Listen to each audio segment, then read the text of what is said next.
एक ऐसा traffic jam जो एक दो घंटे नहीं, एक दो दिन नहीं, एक दो महीने नहीं, एक दो साल नहीं, बल्कि 8 सालों तक चला था। एक ऐसा ट्रैफिक जाम जिसने पूरी दुनिया को हिला के रख दिया। एक ऐसा ट्रैफिक जाम जिसने पूरी दुनिया के जीडीपी को नीचे गिरा दिया। नमस्कार दोस्तों, कैसे हो आप लोग। दोस्तों, आप अगर एक मेट्रोपॉलिटन सिटी में रहते हो, चाहे आप रहते हो किसी नॉर्मल टाउन में, आप जब बाहर निकलोगे आपको जैम का सामना तो जरूर करना पड़ेगा। एक सिंपल सा अगर मैं आपसे सवाल पूछूं, कितना टाइम आप मैक्सिमम किसी जैम में फंसे रहे, किसी के का जवाब आएगा 10 मिनट, 15 मिनट, 1 घंटा, 2 घंटा। लेकिन अगर आप गूगल करोगे, सबसे लंबे टाइम तक चलने वाला जो जैम था वो हुआ था चाइना की बीजिंग शहर में 2010 14 अगस्त को। करीब 100 किलोमीटर तक गाड़ियां रुक गई थी एंड इस जैम को क्लियर करने में चाइनीज गवर्नमेंट को करीब 12 दिनों का समय लग गया था। कहा जाता है कि ये सबसे लंबे टाइम तक चलने वाला किसी जैम था। लेकिन आज जो मैं आपको एक कहानी सुनाने जा रहा हूं वो 12 दिन तक चलने वाला एक जैम का कहानी नहीं है, 12 महीनों का भी नहीं है, करीब 96 महीने तक चलने वाला एक जैम की कहानी है। दोस्तों, बात है 1869 से पहले की, जब यूरोप से कोई शिप एशिया में आने के लिए निकलता था तो उसको पूरा अफ्रीकन कॉन्टिनेंट को घूमकर एशिया में प्रवेश करना पड़ता था। अब इस रास्ते में थे 3 मेजर प्रॉब्लम्स। सबसे पहले टाइम का, क्योंकि बहुत टाइम लग जाता था, पूरे घूम कर आने में कई महीनों बीत जाते थे। दूसरा प्रॉब्लम था पैसे का, क्योंकि अब इतना लंबा रास्ता तय करना है तो पैसे तो चाहिए, तो पैसे खर्च होगा एंड खर्च जैसे होता था तो प्रोडक्ट की जो कॉस्ट है वो ऑटोमेटिकली बहुत ज्यादा हाई हो जाता था। तीसरा एंड सबसे बड़ा खतरा जो था वो था पायरेट्स का। अफ्रीकन कंटिनेंट्स में ऐसे बहुत सारे पायरेट्स गैंग थे जो उन जहाजों को करोड़ों डॉलर्स के सामान को लूट लेते थे एंड जहाज को भी नुकसान पहुंचा देते थे। अब इनमें से सबसे खतरनाक गैंग जो था उसका नाम था सोमालियन पायरेट्स। अब 1870 में एक नए रास्ते का खोज किया गया जिसका नाम था सुएज कनाल। अब इस सुएज कनाल से आने में 3 जो मेजर प्रॉब्लम्स थे वो बिल्कुल ही एक ही झटके में खत्म हो गए। सबसे पहला प्रॉब्लम टाइम का, बहुत टाइम सेव हो गया, करीब 10,000 किलोमीटर एक ही झटके में कम हो गया। दूसरा जो प्रॉब्लम था वो था पैसे का। अब रास्ता कम हो गया तो पैसे भी कम खर्च होने लगे, तो प्रोडक्ट का जो कॉस्ट है वो ऑटोमेटिकली कम हो गए। अब तीसरा जो प्रॉब्लम था वो था पायरेट्स का एंड वो भी एक ही झटके में खत्म हो गया, क्योंकि सुएज कनाल में कोई पायरेट्स का गैंग था ही नहीं, तो आराम से कोई शिप यूरोप से एशिया आ जा सकता था। तो ऐसे करते करते बीत गया करीब 100 सालों के आसपास। बात है 5 जून 1967 की, जब सुबह सुबह 15 शिप यूरोप से एशिया आने के लिए निकला, सुएज कनाल में प्रवेश किए। थोड़ी दूर आए, आते ही उन सारे जहाजों के आसपास बहुत बड़े बड़े मिसाइल्स, बॉम्ब ये सब करने लगे। जहाज वही के वही रुक गए।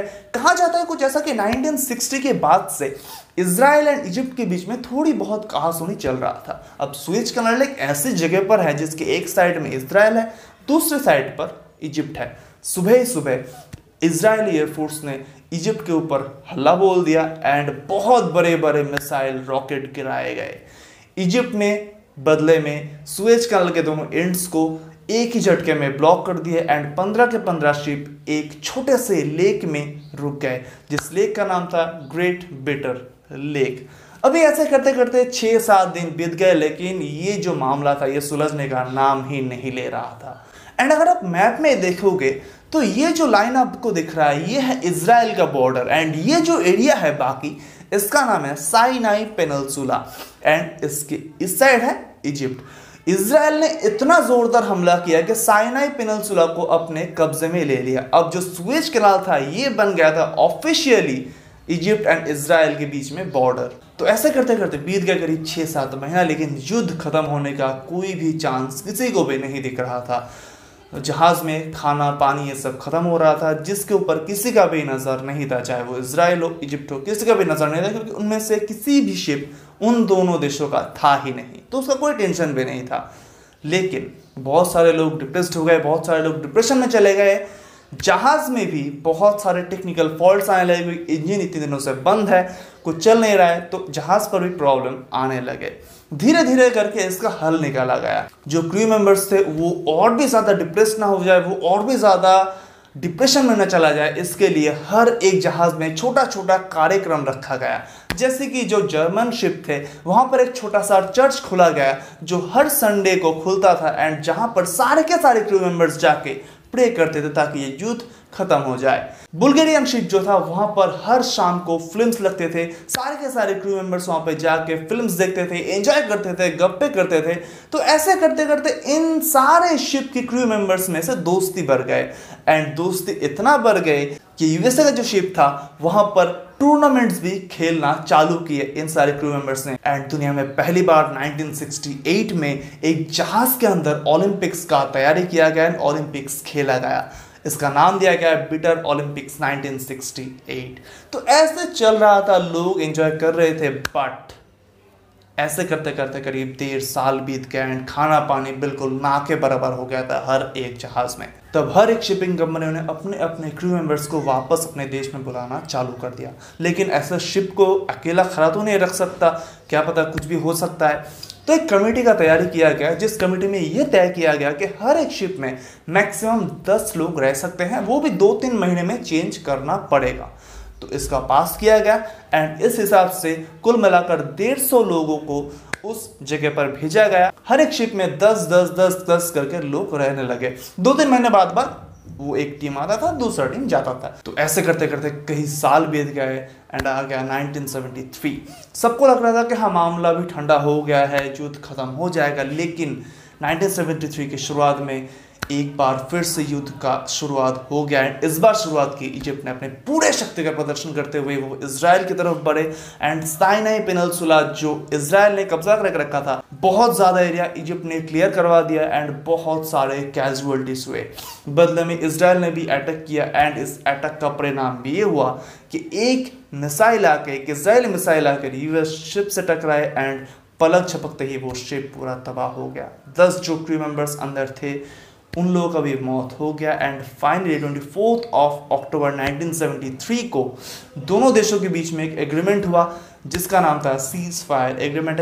इस एग्रीमेंट के हिसाब से दोनों देशों ने ही अपने अपने ट्रूप्स, अपने अपने हथियार, इन सारी चीज़ों को वापस बुलाना चालू कर दिया एंड फाइनली ऑफिशियल तरीके से दोनों देशों के बीच में युद्ध का समाप्ति घोषणा किया गया। लेकिन सुएज कनाल को अभी भी ओपन नहीं किया गया। इसकी वजह यह था कि जब युद्ध चल रहा था तब इजिप्ट फोर्सेस ने इस सुएज कनाल में बहुत बड़े बड़े माइंस, बहुत सारे बॉम्ब्स लगा रखे थे ताकि कोई भी इजरायली शिप इजिप्ट में प्रवेश ना कर पाए।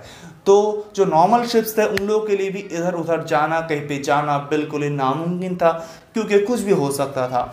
तो करीब 2 सालों तक बहुत बड़े बड़े सर्च ऑपरेशंस किए गए, बहुत सारे माइंड्स, बहुत सारी चीज़ों को डिफ्यूज किया गया, सुएज कनाल को एक तरीके से पूरा का पूरा क्लीन किया गया एंड फाइनली 5 जून 1975 को ऑफिशियली सुएज कनाल फिर से एक बार ओपन कर दिया गया एंड वो 14 शिप्स अपने अपने देश वापस जाने के लिए निकल पड़े।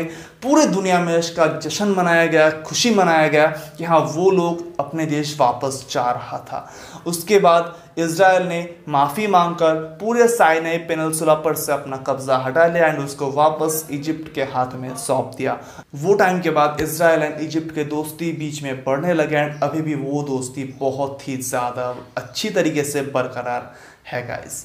तो ये था 8 सालों तक चलने वाला एक जैम की कहानी जहां पर एक छोटे से लेक में 15 शिप्स 8 सालों के लिए रुक गए, 8 सालों के लिए उनको कैद कर दिया गया। स्टोरी आपको कैसा लगा ये मुझे नीचे कमेंट में ज़रूर बताना। अगर आपको स्टोरी अच्छा लगा, वीडियो अच्छा लगा तो एक लाइक करके मेरा हौसला थोड़ा सा बढ़ा देना ताकि और भी ज़्यादा वीडियोस मैं बना पाऊँ। एंड बहुत दिन वीडियो बंद था तो उसके लिए सॉरी गाइज, थोड़ा कुछ प्रॉब्लम आ गया था तो उसके लिए बंद था, लेकिन अभी से वापस चालू कर दिया। ये जो सीरीज़ है, नया सीरीज़ मैंने चालू किया, ये आपको कैसा लगा मुझे नीचे कमेंट करते हुए ज़रूर बताना। आगे और भी अच्छा वीडियो इस सीरीज़ में आपको देखने को मिलेगा, लेकिन आज के लिए जय हिंद, वंदे मातरम।